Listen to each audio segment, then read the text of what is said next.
बुरियां ते बदकारां कीते आसियां ओ गुनाहगारां कीते गुनाहगारां कीते होया जन्नत दा सामान ते दुनिया वस पईए आया दू जग दा सुल्तान ते दुनिया वस पईए।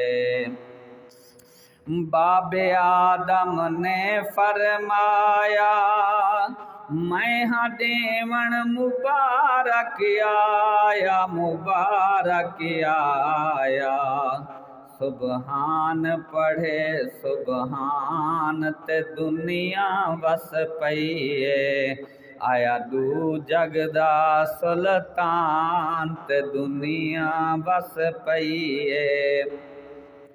ई सोहणे